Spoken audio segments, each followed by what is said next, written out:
has the best sports fans in the world. That's why they deserve the best sports coverage in the world. We are the Woodward Sports Network. What's going on, guys? Welcome back to Woodward Sports. I'm one of your hosts, Hailey. Justin's nowhere to be found right now, but he is showing up, and the lights in 3, 2. What's up, people? Woodward College Football Show getting off to a great start as per usual. I am Justin. I'm joined by my amazing co-host, Hailey Scott. Hailey, how are you feeling on this beautiful fall-ish evening? It is giving fall. It is giving, we're creeping towards the end of August. It's almost giving Dublin weather, kind of gloomy, kind of rainy, and I'm feeling pretty festive today because we're both wearing green. Yes, we are both wearing green because the college football season will be kicking off in Dublin, Ireland this week, and we could not be more excited. We got our Guinnesses here. Shout out to the Irish tradition. Cheers, Hailey. Cheers.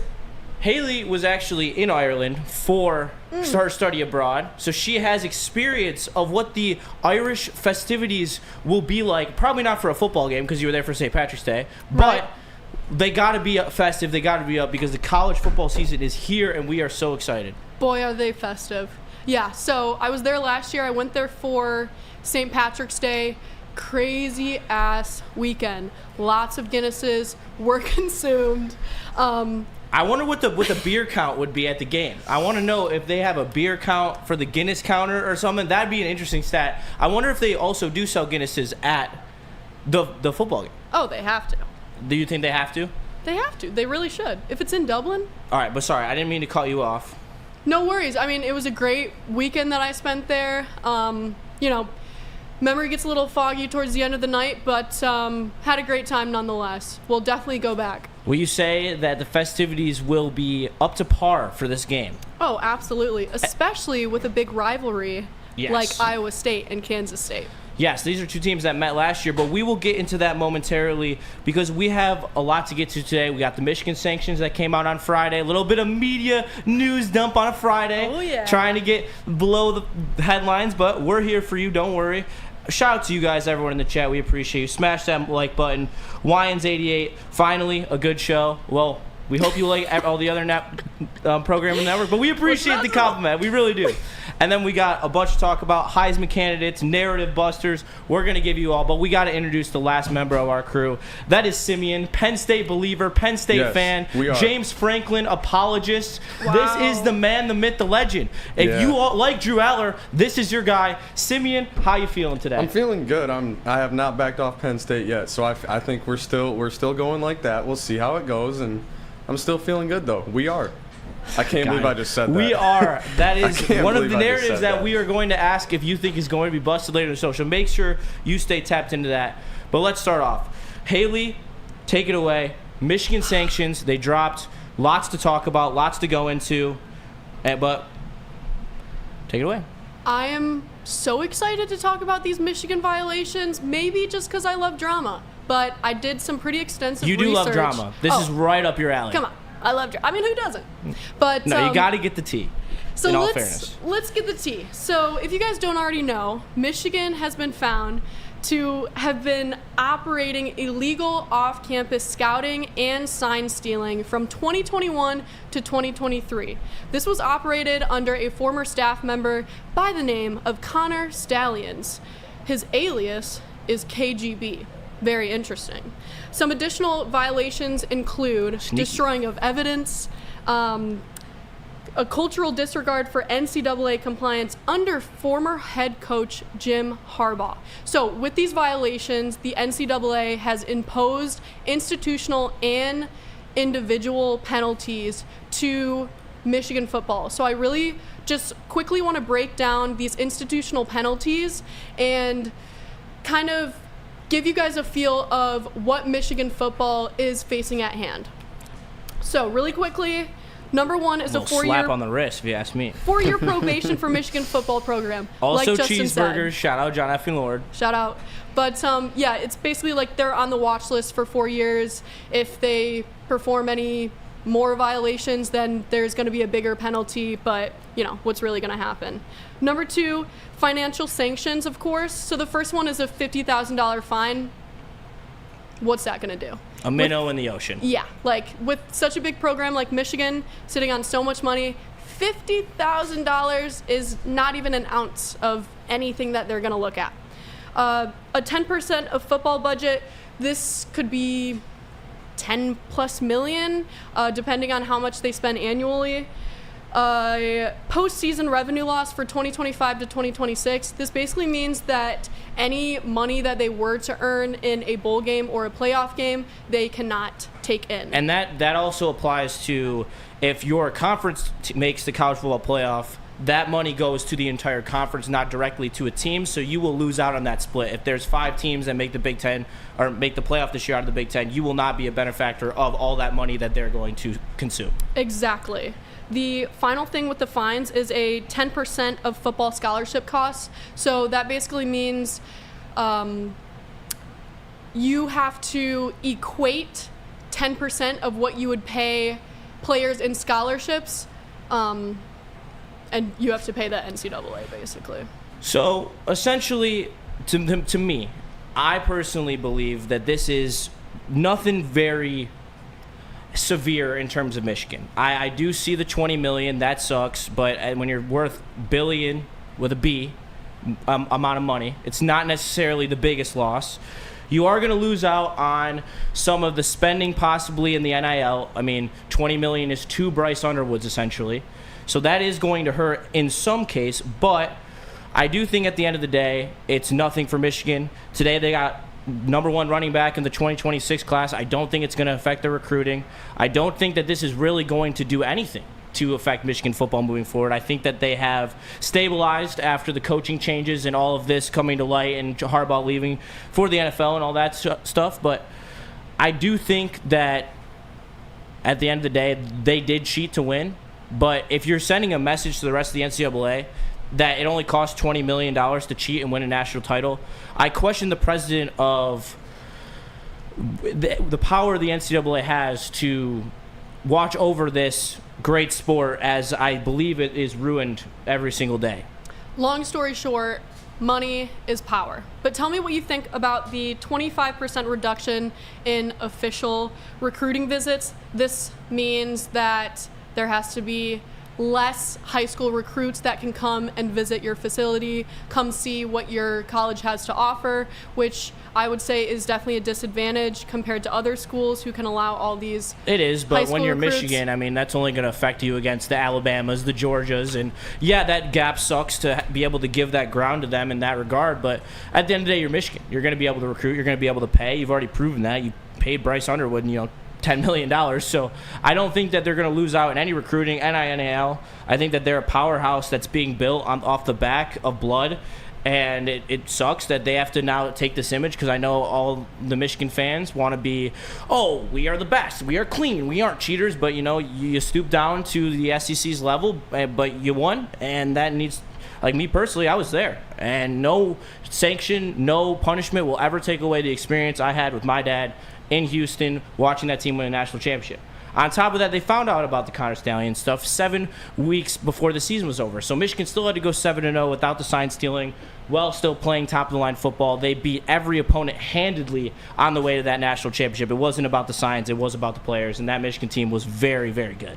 As far as recruits go, I do think Michigan already has built such a big name for themselves. They're so big, media-wise, have such a big reputation. Yes, I do think that this can put a hinder in their reputation. This is going to stick with them forever. But for what Michigan is about, what they're known for, this isn't going to halt many recruits from wanting to join Michigan football. So that leads me to basically the final penalty, which is a 14-week prohibition on recruiting communications. This basically means no texting, no calling, no DMing, no emailing, no carrier pigeon, no putting the message in the bottle and throwing it across the ocean, hoping it gets to your recruit for a 14-week prohibition. What I've read is that it's not consecutive, so however they have to go about it, I'm unsure, but another disadvantage in the recruiting department, but not anything that is completely debilitating to them. No, I don't think that anything that the NCAA could have done would have been debilitating. I think that they come from the old adage, they are too big to fail, and they make the NCAA too much money that they are unwilling to actually come down with a hammer like the way that they could have. So there was no hammer, and I think that everyone was right. I think that most people did believe that there was going to be no hammer, that it was all just brouhaha, and I think that it is what it is. I think that Michigan's going to move on. I think some people are going to be butthurt. They're going to stay on this forever, and they're going to, stick on the fact that Michigan's a bunch of cheaters. But at the end of the day, they didn't take the trophy. They didn't take the banner, so who gives a shit? Speaking of, Stephen A. Smith did say that they do not deserve their national title. They should be stripped of that banner. They shouldn't even be a part of the national title conversation anymore, and that they don't deserve it because all of these violations that have occurred. Do you agree with that or disagree with that as a Michigan fan? Honestly, I could literally care less. And I know that sounds shitty, but I literally don't care. They can't take away the fact that I was sitting in the stands with my dad watching Michigan kick the ish out of Washington. They just can't change that. And I saw the confetti coming down. I have confetti in my house that I saved from that moment with my dad. You can't beat it. You can't compete with that. You can't compete with my memories. And at the end of the day, even if they did strip the national title, they wouldn't be stricken in my mind. In my mind, they would be the national champions that year, and I could care less. And if anyone has any separate thought, please let me know in the chat. Am I being too obtuse? Am I being too harsh that I don't care about anyone else's opinion? I think that there is an integrity that needs to be kept in the sport, but in an age where the NCAA has proven that they are unable to, why should I not stoop down to their level? I am very curious what the viewers think, so please be sure to comment on the Stephen A. Smith take and just... Simeon, how are you feeling about Michigan? Yeah. I mean, you're awfully quiet over there. Yeah, I don't like it. I so badly want to just say you guys are all cheaters and I hate you, but I can't. Like, if State did the same thing, I would be like, yeah, you're not taking it from me. I watched us win a natty. I watched us go 15-0. Like, it is what it is. I would have been like, yeah, go green. You guys all suck. There's my trophy. Look at it. Like, but just because it's forever, every rival fan base is forever going to say, oh, you guys cheated, just because that's all they have left to hold on to. You know what I mean? At the end of the day, football's football, man. Like, yeah, you still have to go out there and you still have to perform on the field. Yeah. Right. Players play. Like, yep, players play. Vincent E., he does agree with Stephen A. He does think it should be tainted. Jamie Lowell, excessive sanctions and fines, particularly after the self-imposed punishment and further consequences from the Big Ten. At least it finally dotted out and Michigan isn't banned from the playoffs. I agree. I think that Michigan being banned from the playoffs would have been bad for business, and that's why the NCAA would have never done it. And that's the end of it, period. They're not going to be willing to shoot one of their biggest cash cows. If he's making all the cash in the milk, why would you shoot him for steak? Right. It does seem like a lot of these penalties are somewhat just slaps on the wrist. Looking at the individual penalties that have been imposed upon head coach Sharon Moore, it's just 2. So it's a 2-year show cause order, which basically means if he were to leave Michigan and another college were to hire him, that school would have to get approval from the NCAA, as well as letting the NCAA know how they are going to monitor him. So long story short, it's kind of a red flag on his resume. That's about it, though. I mean, he's not going to be out of Michigan in the next 2 years if exactly. Michigan wants to keep Bryce Underwood, so I don't even think that that's any type of standing point to be staying on. I think that Harbaugh's thing is he might be, like, no offense to Jim Harbaugh, but he's getting up there in age. There's a chance he's dead in 10 years, like when his show cause is over. Wow. I mean, he is 76 years old, and he's going to be coaching in the NFL. So yeah. I don't see how the stress, like, I don't know how long is the lifespan of an NFL coach. I was not expecting you to say that. I know, but at the end of the day, I think Connor Stallions, I mean, Stalions is a different case. I mean, he probably does want to coach in college again, and he does get the punishment that he deserves. But at the end of the day, he's said it a million times. He was willing to cheat. He was willing to do whatever it takes for his beloved Michigan Wolverines to win the national title. And he did that, and he's dealing with the consequences. But I literally and ultimately don't think it matters. It got his name out there, which is exactly what he wanted. He goes on podcasts all the time and flaunts it. Oh, look at me. Oh, no, that wasn't me on the sideline. I wasn't there. No, I wasn't wearing sunglasses and then shaved my beard coincidentally the next day. No, that wasn't me. It's honestly hilarious. So at the end of the day, I don't think it really matters. I don't think any of the show causes matter. I think that we're just in a state of college football where it is the Wild West. They're running rampant, and no one can stop the train that's coming to the tracks, which is uncontrolled college football chaos. That's what it is now. The Wild Wild West, or the Wild Wild Midwest. Yes. So, unfortunately, I think that this is not the only cheating situation that has occurred and will occur. And I think that that's the case with a lot of... This looks better. A lot of college and pro-level sports. No, I think the in cheating's just general. on the table now.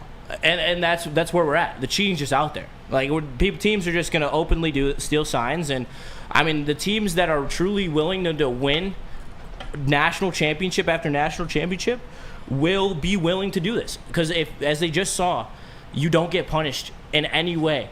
If you win the big one, it's not going to get taken away. You're just going to get a show cause. Your school's going to have to pay a fine. And LSUs of the world, the Alabamas of the world, yeah, they've won clean. Yeah, they've won dirty, but they don't care, though. They'll do it either way. They just want to win. And that's why I look up to SEC football fans, because they're really in it. They're in it. They're in a national championship or bust, and if it's a bust, they still love the team and they still root for the team. But, God, they are critical. And I think Simeon can talk a little bit more about that as well.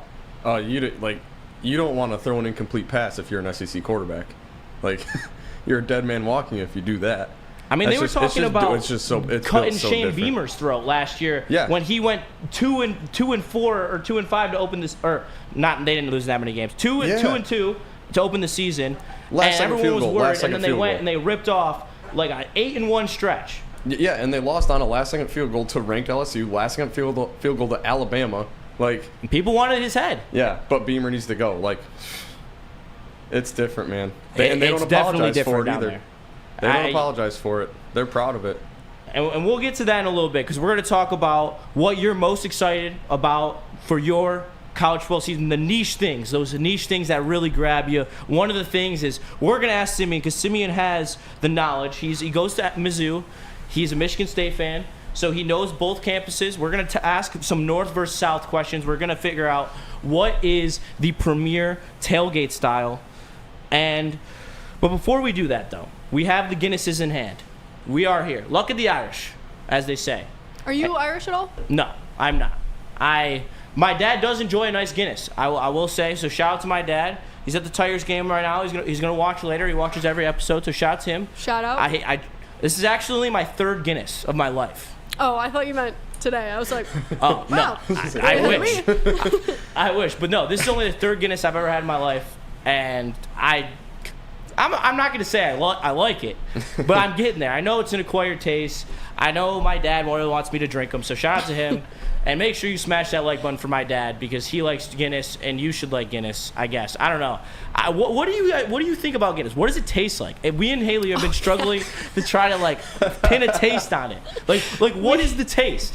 Okay, just so you guys know, we did not let Simeon miss out on the fun. He is also enjoying. I do have one. And so we had a couple. Shout out to Simeon. First time TD in there. He's never TD before, but he stepped up big for us. We needed him, so shout out to him. But he is also enjoying a prime Guinness. Right. So we had a couple pre-show sips, and we were just getting some notes of, what would you say, gasoline. Oh, God. That is brutal. Tire rubber. How do you... dare I say, asphalt, like when it rains, that smell. Some hints of coffee, for sure. But, my girlfriend Madison says dirt and coffee. I mean, I'm telling you, it's that that could be close. That chalky, dirty texture. where we need to hit the dirt, more specifically the gridiron, is we got to talk about this Iowa State-Kansas State game. Because you want to talk about dirt texture? These two football teams, that's what they are right there, man. I mean, that's they dirty are football. That essentially description-wise to watch, because sometimes they are hard to watch, but especially like the Big 12. The Big 12 is going to be absolute chaos this year. We'll talk about that in a little bit as well, but how nice is it to have an actual good game week 0? Right. Like, we're talking ranked matchup. Like, these are two of the best teams in the Big 12. It has playoff implications because both these teams could make the playoff.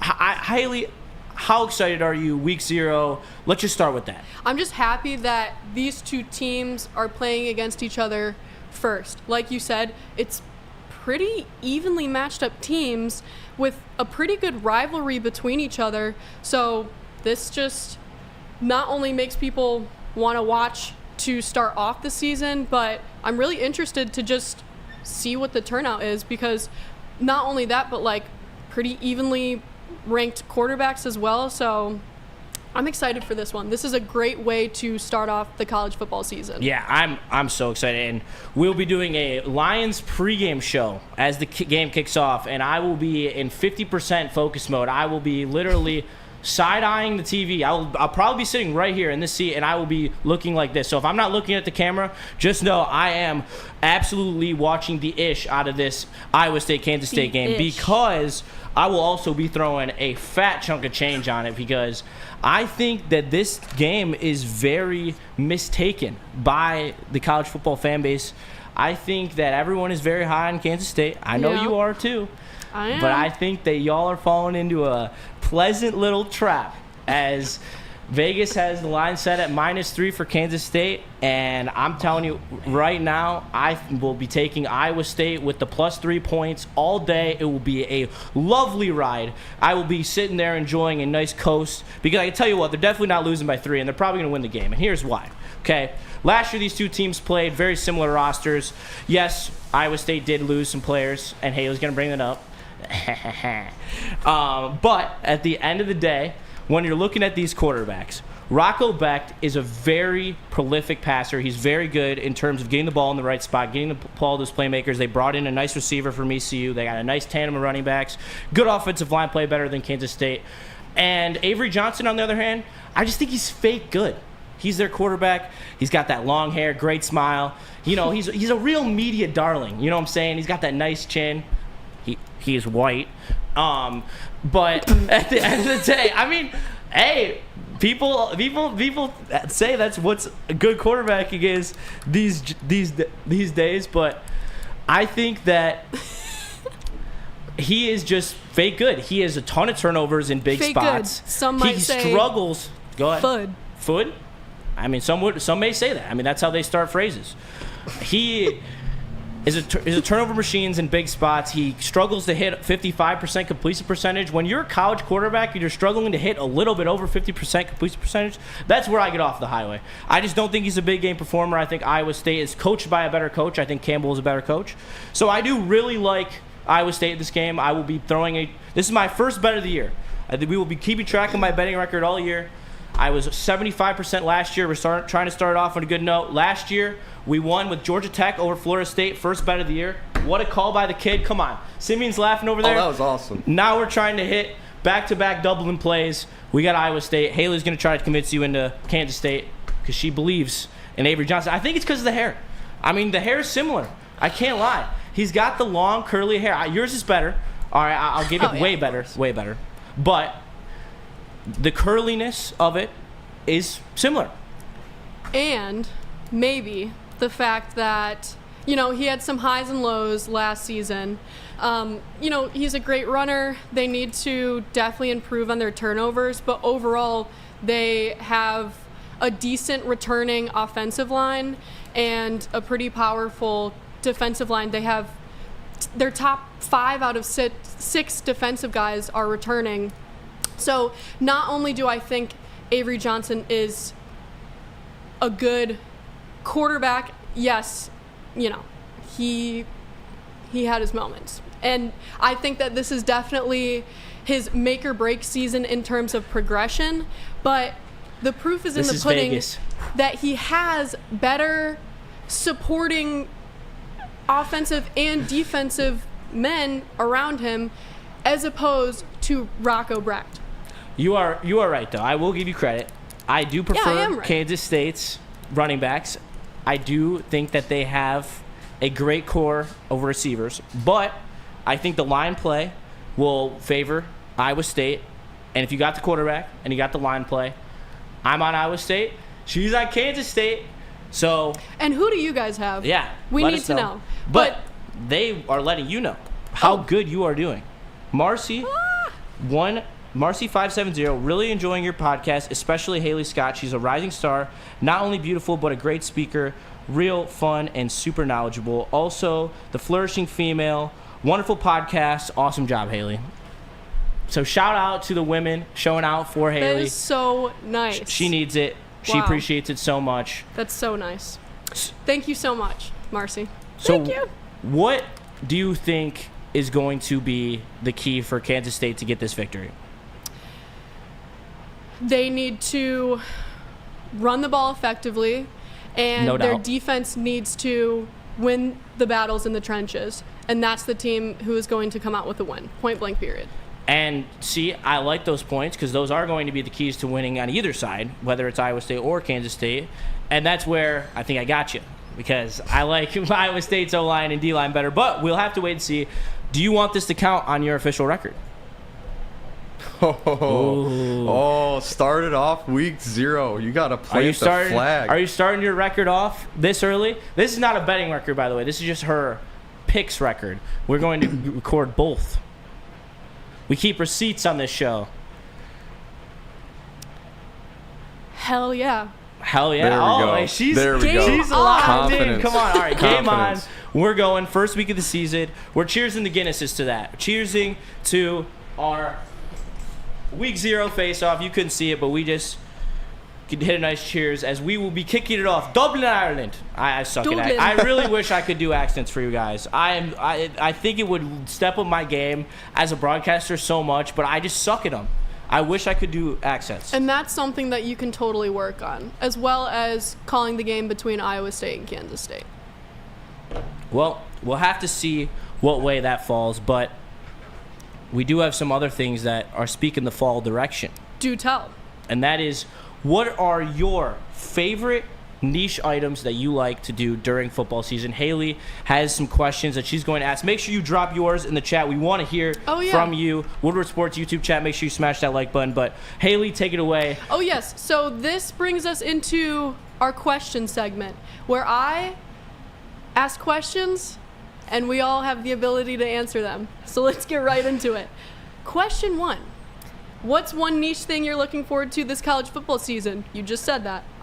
So I would say the Barstool style videos that come out after every game, and like tailgate fails. And how do you feel about players when players are walking off the field after a big upset and student sections are storming the field and people go up to them with their phones in their face and are like, you suck, you just lost? How do you feel about those?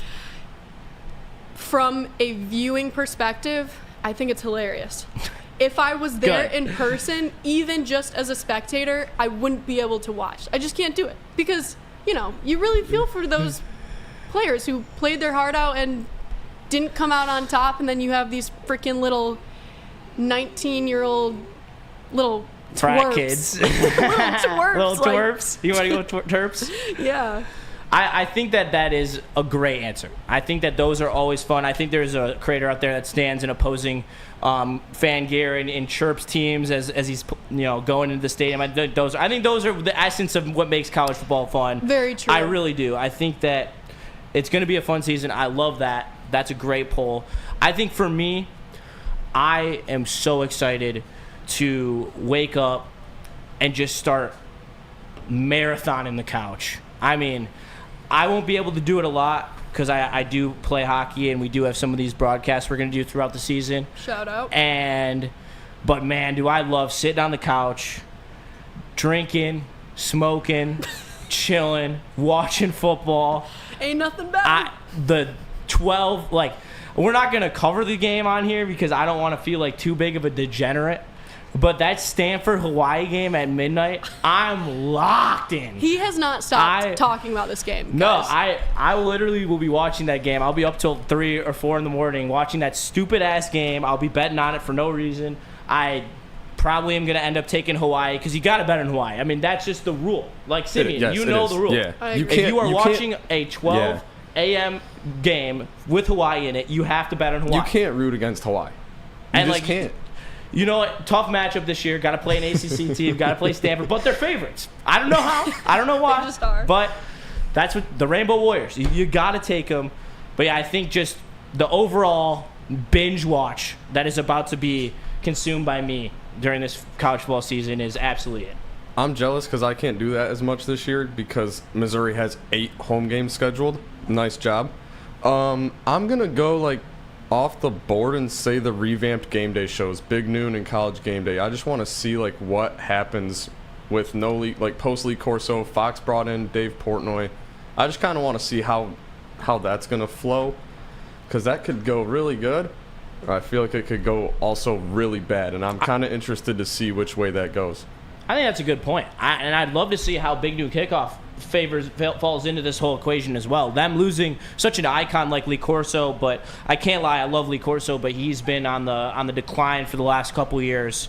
How they're combating the popularity of Pat McAfee, and they're bringing in Dave Portnoy on Fox to like kind of give that type of essence to Big Noon Kickoff. I think it's going to be a really interesting dynamic. I think there's going to be a lot of factors that go into it, and I think game day will reign supreme, though. I really do. I think so, Big Noon too. Kickoff is just such a hill to climb. Like, we're talking about the essence of college game day is the college game days is college game day. And I think that the name that's why it's so suited for that show, because it does truly feel like home. And something that accompanies college game day very well is a drink in hand. So the next question is, what is your drink of choice during college game day when you're tailgating?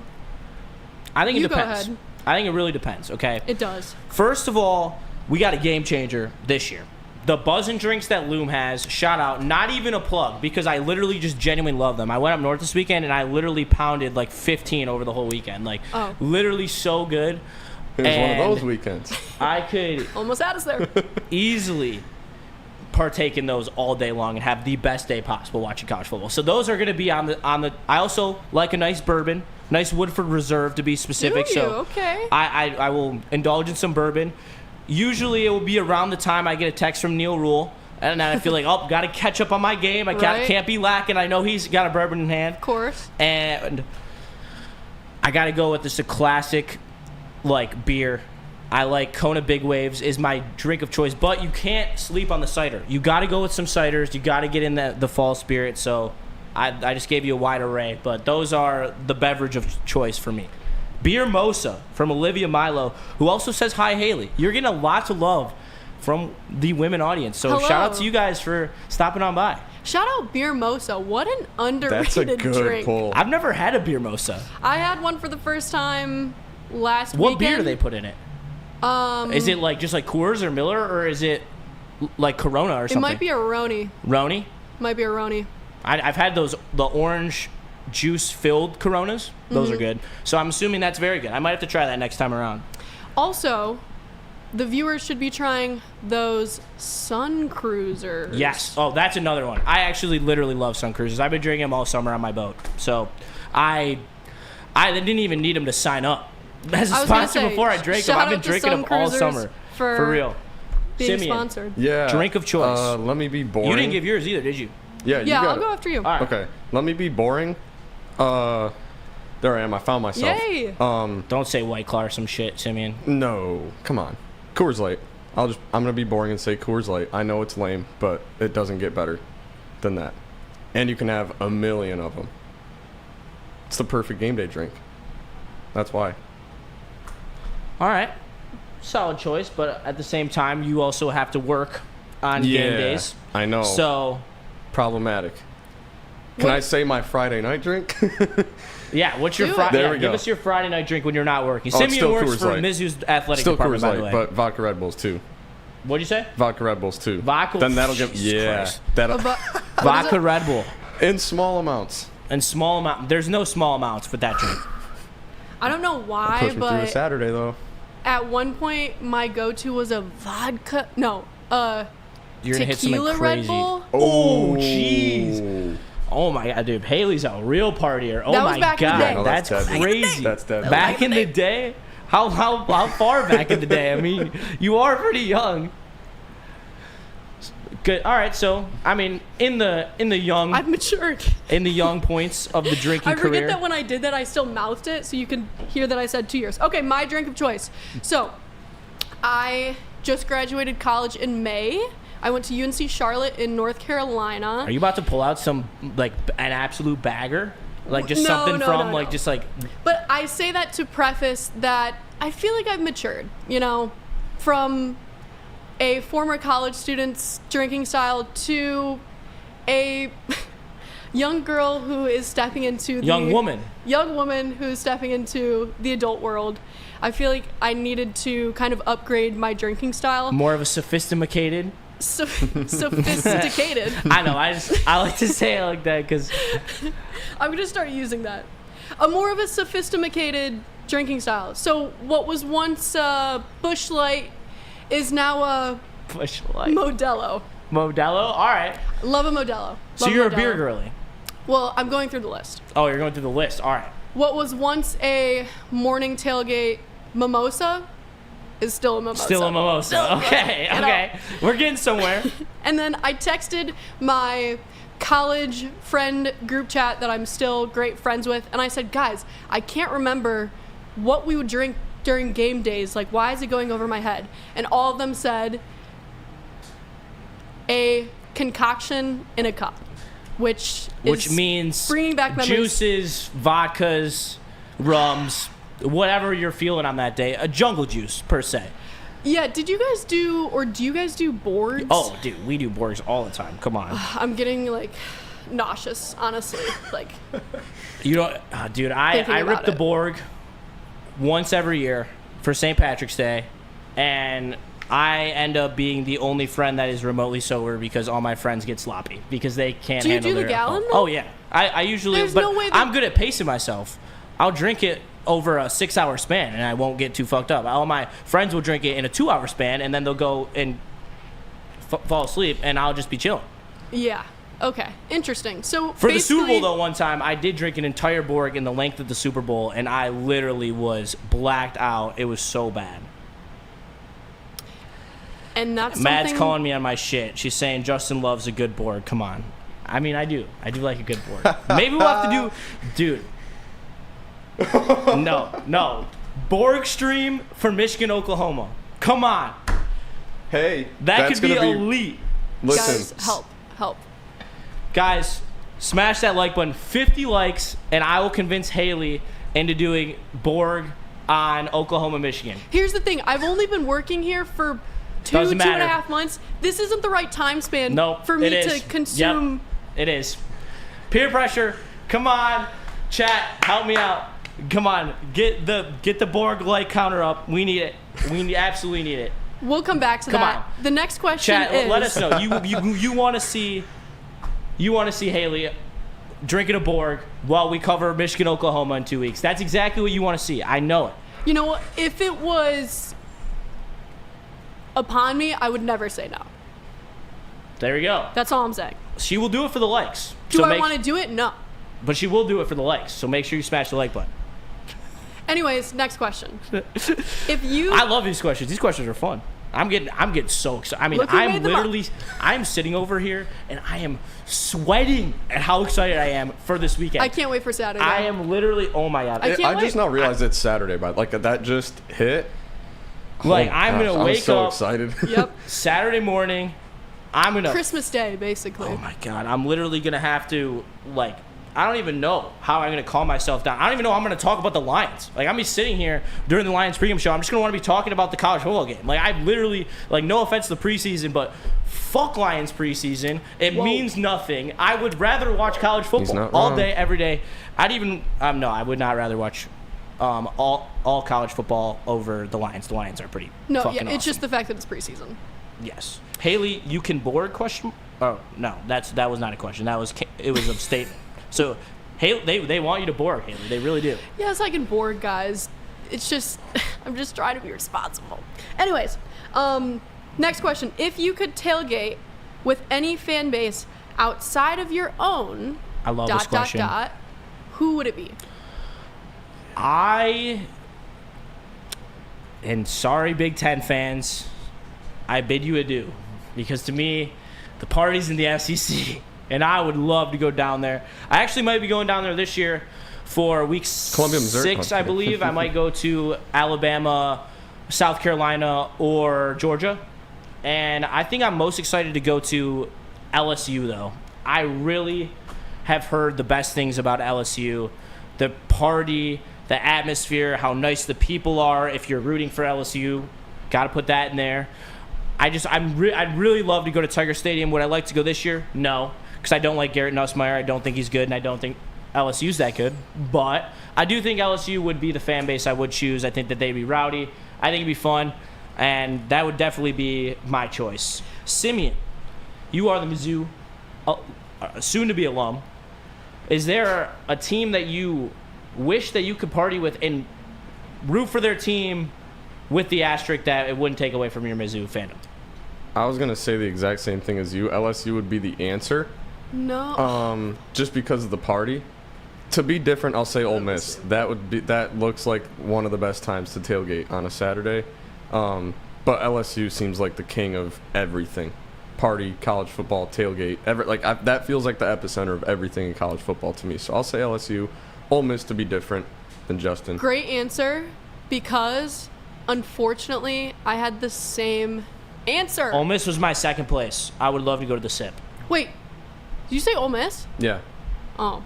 What was maybe your I answer? I thought you said LSU. I said LSU, but I wanted to say something different than Justin. So. All right, guys, it's hard to hear it. I guess bad. From LSU here and to Ole the Miss TV are clear favorites in this clubhouse. Yeah. I was going to say LSU because I've never been to Louisiana. Baton Rouge would be so cool. And just that party culture, the food. Are you The food is kidding me? Yeah. The food is what really separates them. seriously. Because it's a tough call. Alabama is up there.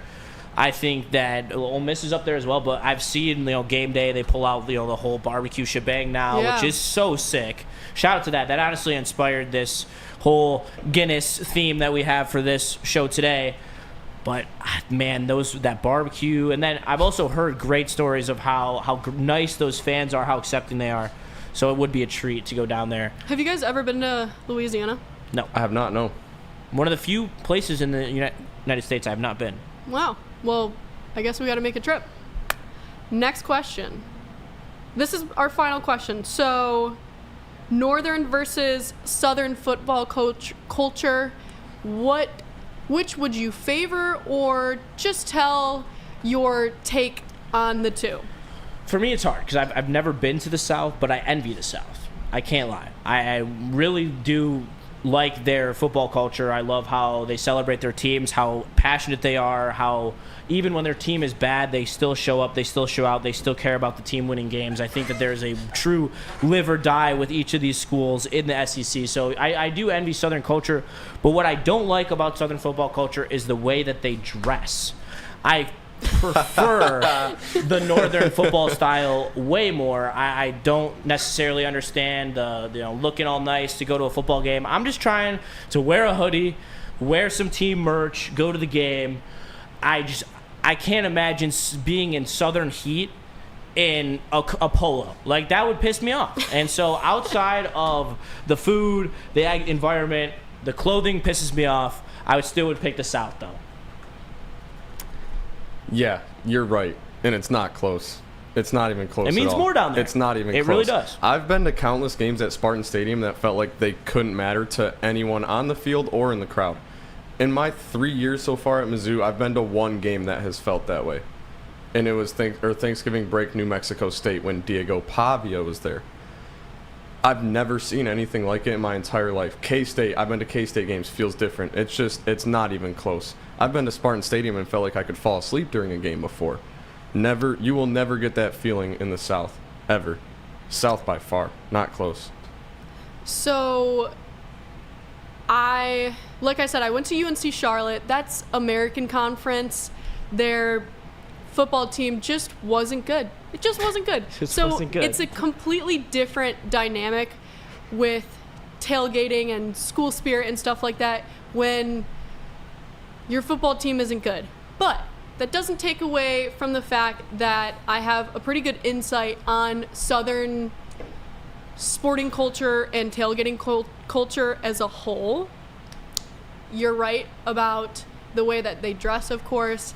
It's almost as if it's a wedding or something. Like, people are showing up and showing out. And you best believe I partook. Like, you know, we love to dress up and stuff like that. But you love to show out, that's for sure.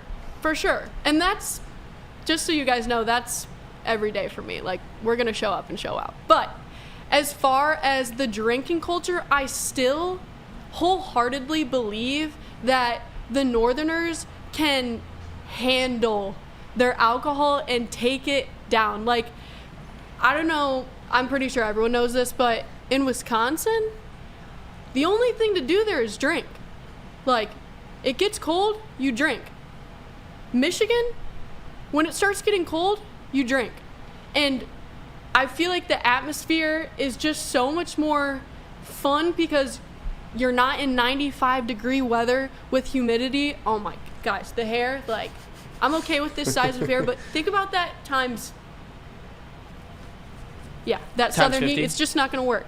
But, yeah, I mean, I'm happy to have been able to experience both. Do I favor one or the other? Hard to say, but I just know for a fact that Northerners can drink way better than Southerners. Really? That's a Similar. good point. How do you I feel think about that's that? actually a good point. Really? I didn't Dude, really I've take heard that the into opposite. account. Well, Southerners will act like it. They're a lot of bark, not a lot of bite. So the way I think of it there is, like she said, Northerners, they just go, man. When it's cold, they drink. Obviously, when it's warm, we're going to drink. Like, it's just how it is. Missouri gets a good blend of both because we have a lot of Chicago, Wisconsin. Missouri's right in the middle. Exactly, right. So it's a good blend of both. It's a good point. They're saying it's because you went to state. But you don't go to state. You go to Mizzou. I actually think that's a good point, though. Oh, well, it says you went to a state game, actually. Sorry. I should read the whole chat before I speak. I have part of my screen cut off by the lovely heart in the bottom right corner. Yeah, Okay. that's actually not a bad point. Not a bad point. The amount of fireballs probably in East Lansing probably far surpasses It's the concerning. amount of Columbia. I will say. It is. But you Fireball. can have. How do you feel about Fireball? Dude, God, this might as well just turn into an alcohol show. we are above the age of 21. I mean, I sure hope so. If Fireball we're talking about it on air. is great when it's cold. Fireball, main times that I would take Fireball was skiing with my cousins. You just bring shooters and put it in your clothes, and then you take it on the ski lift.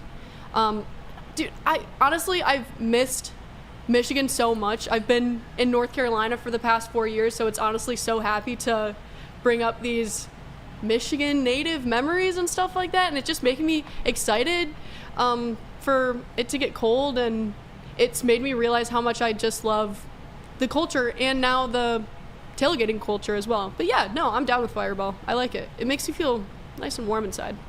Well, speaking of fire, we have some fire takes that we're going to have to give to the people. It's time I'm nervous, guys. for some big time takes. Haley has some. Putting Simeon on the spot. We didn't tell him. It's all right. But Think of a couple big takes. he's got some in the bag. I got faith in Simeon. Oh, yeah. We're going to go around the room here. We're going to react to each of our big takes. I'm going to start us off here. And I've already stated it, but I'm going to say it again. Lenora Sellers will win the Heisman Trophy. I believe that he is the best player in the country. I believe that he's a future #1 overall draft pick. He's got all the tools to succeed. He's big. He's mobile. He's got a good arm. And I think the storyline that's going to come with this year, with the revival, the true revival of South Carolina football after 2 very good seasons for them, I really do. I'm all in on Lenora Sellers. I think the kid's so special, and I really think he's going to win the Heisman. I think it's valid.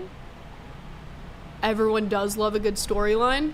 Like you've told me before, it also plays a big part in the school that you go to, the school that you played for, media rep, everything like that. So I can understand why that's your take. And I don't think that it's a bad one.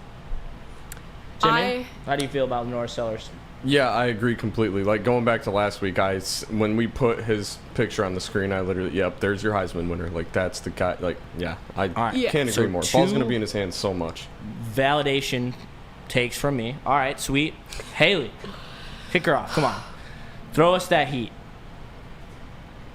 Okay, my first take is Ole Miss will be the SEC team that crashes the playoff. All right. That's a pretty big one, I will say. I'm just going to...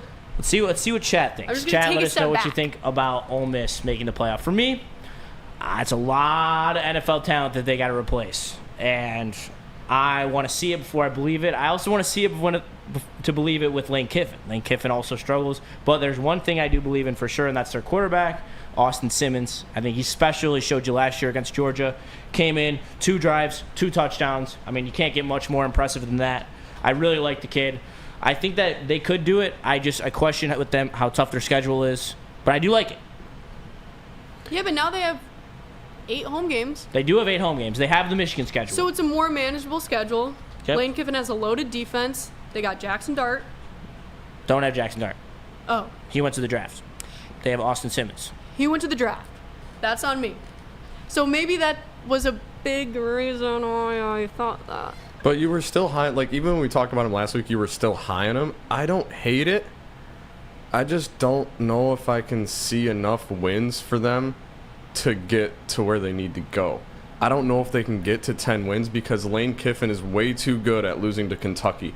See, but you say that about Lane Kiffin, but you Hey. switch up when it comes to James Franklin. Hey. So why don't you pick a Lane over there? Ooh. I'm just saying, hey, how many times has Kiffin made the playoff? Kiffin's never made the playoff. Okay. I mean, At least Ole Miss played in the Big Ten. Franklin's they'd gotten make in the his own playoff. way. Yeah, probably. I mean, it's probably true, but the SEC is from top to bottom a better conference in terms of depth. Yeah, but at the but top, you gotta the Big win Ten those is better. games. They have You proven that gotta over the win last those 3 games. years. Gotta win those games. To make me believe in you gotta win those games. At least to me. This guy in his Penn State We are. hyperbole. He's falling right into the. See, Yep. this is. I know. I know. I'm the opposite of you with Iowa State. Nope. They're gonna reel everyone in on K-State, and you're gonna win. Drew Allen. I love it. Yeah, Drew Drew Allen. Allen. Yikes. Drew Nick Allen time. Singleton down the sideline. Come on, Penn State. Is that your Gus? Win the Big Ten title. Come on. Oh. Dude, don't make me fall out the Gus Johnson impression. Hey, It sucks, but It I do wasn't that enjoy bad. doing it. you're working on your impressions as long as you're trying. Impressions and accents. You'll get Come it down. on. Simi. You'll get it down. James Franklin going into the horseshoe. Oh my god. Taking Penn State. Come on. That's hilarious. I love it. I love it. Oh, dude, I can't believe you believe in Penn State. It's gonna happen. Timmy. And if it doesn't, I'll own up to it. Oh, boy. I'll own We'll up have to to keep it. track. Justin, what is your next big take? My next big take is that Nebraska will be the Big Ten team that sneaks into the playoff. So a very similar one to you, actually. Nebraska has a cupcake schedule, and I think that everyone was just in a year or two early on the Raiola hype. I do think he's very good. I do think he has a lot of potential, but you saw that first year struggles as a freshman starting quarterback. I think that everyone was on him a little bit too early, and death, taxes, Matt Rule. I really like Nebraska this year. I think they got a manageable schedule, and I think they got the talent to win some games in the Big Ten. I don't hate it. You talked about it last week too. That year 3 Matt Rule bump is a real thing. Schedule lines up well for them, and like you said, they might have just bought stock a year too soon. It's hard to do. It's easy to do that with a lot of hype around a freshman quarterback. So I don't hate that being your sleeper pick out of the Big Ten. I do think the hype has died down on them, where a lot of people are going to be surprised by them this year. Yeah, And I think that, and I can't lie, as much as I've loved Florida like the last couple of weeks, I do worry that we're a year too early on Florida. Like I worry that like this may not be Florida's year. Maybe it's next year for Florida. Yeah, no. They're gonna follow that like And, South Carolina like type they're gonna be good, schedule but they're not too. gonna be great, and then they're gonna take that step. I think that it's easier to take that step in the Big Ten than it is to take that step in the SEC, just because of how like I can't lie. Would you rather see, you know, Mizzou, Auburn, and Vanderbilt down the pipe, or would you rather see Maryland, Northwestern, and Purdue down the pipe? Oh yeah, like those are absolutely. two Not even completely close. different. Like, Right. Not even. and there's close. a tier. There's a tier that they have above the Big Ten when it comes to the bottom of the conference. I mean, their road games, man. Maryland, Minnesota, UCLA, Penn State. Yes.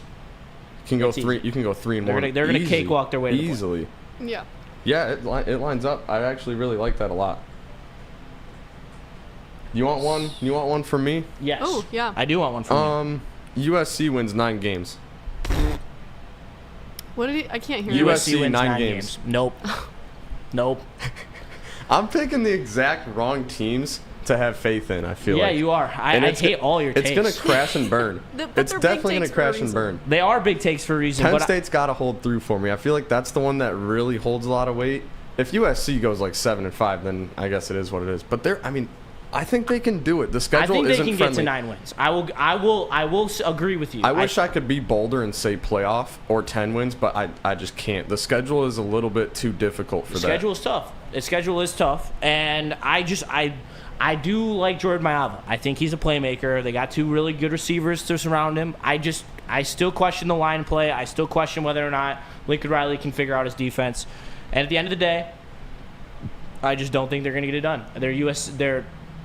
Their Lions, they're just not built to play in the Big Ten, in my opinion. Until they make this full transition, and I think you're seeing Michigan State struggle with the same thing. All these Pac-12 coaches that are coming to the Big Ten, all these Pac-12 teams that are coming to the Big Ten outside of Oregon have really struggled adjusting to the way that the Big Ten plays football. And speaking of, we were just talking the other day about them wanting to expand. The What were we playoff. talking about? The playoff. Yes. Into 24 to 28 teams. Yes. So Please don't. Stop ruining it's a my touchy sport. subject.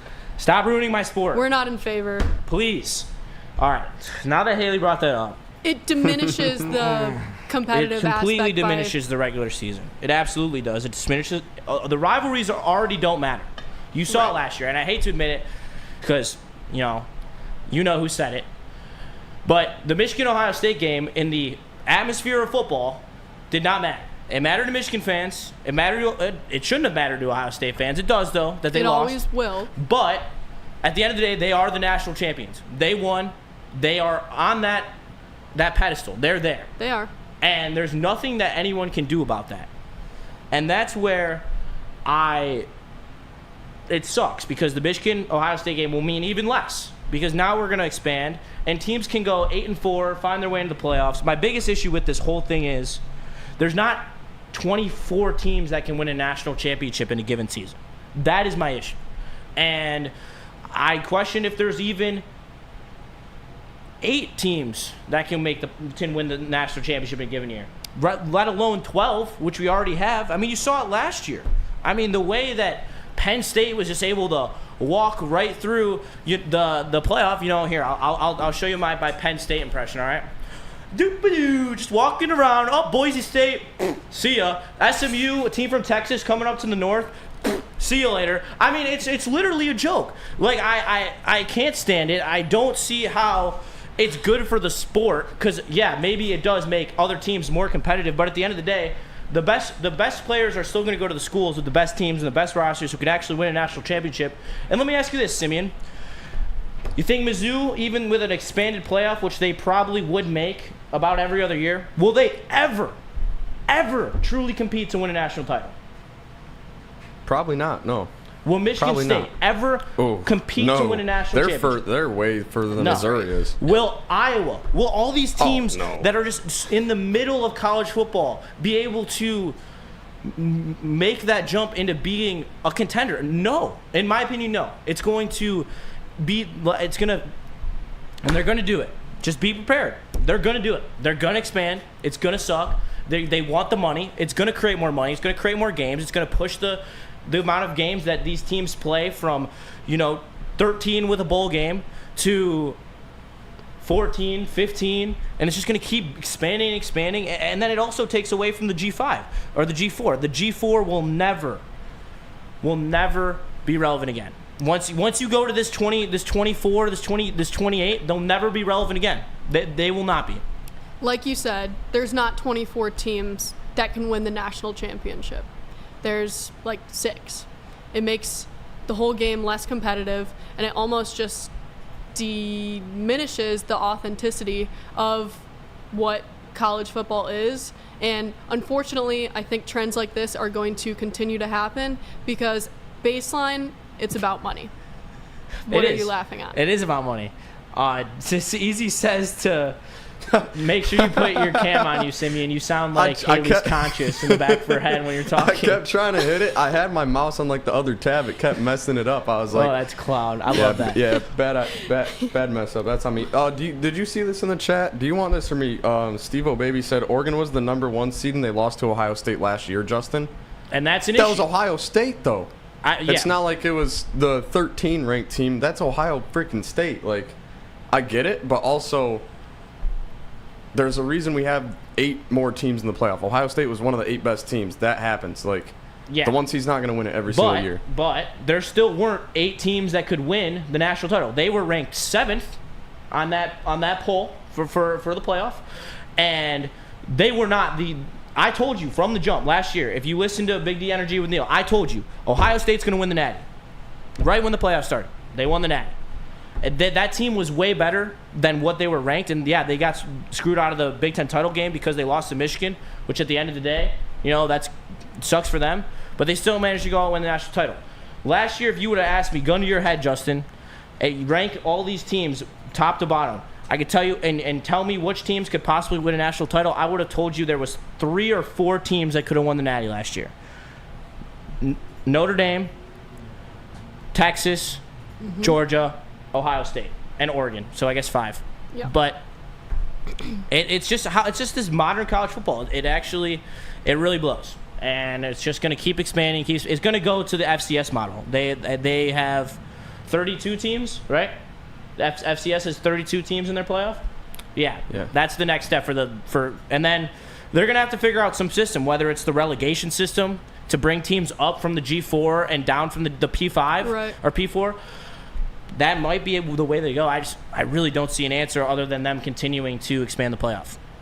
It's not fun to hear about this and understand the 16 would be fine, I think 16 I would be fine with it because I do think that every once in a while there is a team that in the SEC that goes 9-3 but I think could compete. It's the 24 to 28 that's where you lose me. That's where you lose me. Once you really get out of the top 16, like it starts to get brutal. Like we're talking about teams like a good Navy team being ranked, or like even Mizzou with 4 losses and fraud as a hell. I mean, it's Michigan would have made the playoff last year. We would have put Army in the playoff last year. Yep. Michigan being 8-4 last year would have made the playoff. Colorado in the playoff last year. Colorado would have made lost the playoff. to BYU. BYU would have made the playoff. Like all these teams are mid. Right. And they'd get their doors ran off by an SEC team or a good Big Ten team, and that is where the issue lies. But they're not going to stop expanding it because it's all about money. And then entertainment value.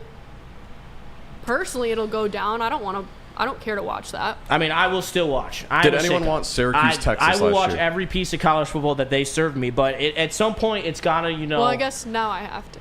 But now you have to? No, you have to. You have to, no matter what. But I'm saying if it turns into that model, like, I don't know.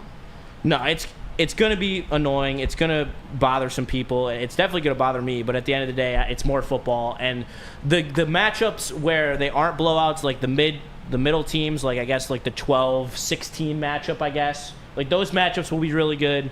They'll be fun to watch, but at the end of the day, they're not making any noise in the whole landscape of the playoff. Right. So we definitely got a little bit off track, but I do think it's very important to talk about. We did get off track, but it's okay. Yeah, no worries. My next big take is Miami will win the ACC this year. That's hot. I will say that's hot. Especially the way that Mario Cristobal has low-key choked away the ACC the last couple years. He's been in prime position and has not come out victorious in the last couple years. I do think Carson Beck is a downgrade at quarterback from the number 1 overall pick, Cam Ward. If and he plays losing, like he did in 2023, then if ands or buts, my grandma it could would be another story. My grandpa. So they got an elite offensive line. I will give them credit. Their line play upgrades. has vastly improved over the last few years. I see the vision. I just question whether or not they're going to be able to reload out of the transfer portal the exact same way they did last year. And I think Cristobal's in that ilk of James Franklin, Lane Kiffin. He's just that type of guy. He always makes the mistake that you never want to see. I mean, he could have kneeled the ball out against Georgia Tech 2 years ago and clinched the ACC, but he decides to run the ball and they fumble. Like, you can't make it up. You literally can't make it up when it comes to these guys. So the personnel is there. I see the vision, but I'm not putting any stock into Mario Cristobal. I did that last year when they had Cam Ward because I thought Cam Ward was a stud, and I ended up looking like a low-key a little bit of an ass because Clemson came out and just did what Clemson does. Yeah, I could see it, but it still scares me that we have to worry about Carson Beck going from Georgia, the most well-oiled machine in college football, to Miami. I get the roster is a little bit more propped up thanks to the portal and a couple years of Cristobal recruiting, but nothing compares to Georgia. If you're not going to perform there, I don't know where you will perform in college football. That's what scares me. He is going to fill up on some empty calories at Miami. I mean, so that schedule, like, there are teams on there that just absolutely They're going to win some games, man. They're going to win some games. That's not to say they won't, but... You just think that winning the ACC is a little bit far-fetched? Yeah, I think it's just a little bit far-fetched. It's the Carson Beck thing that scares me the most. The fact that he's going from Georgia, where you got the best insulation in the country, really. Think of a better spot to be as a quarterback. I just think that's a tough ask for him to step back up to that level on a lesser roster. Not only will I go against Hailey, I will one-up Hailey. Clemson will win the ACC, but they won't just win the ACC. They will win the national title. They are the best all-around team. They return the most production.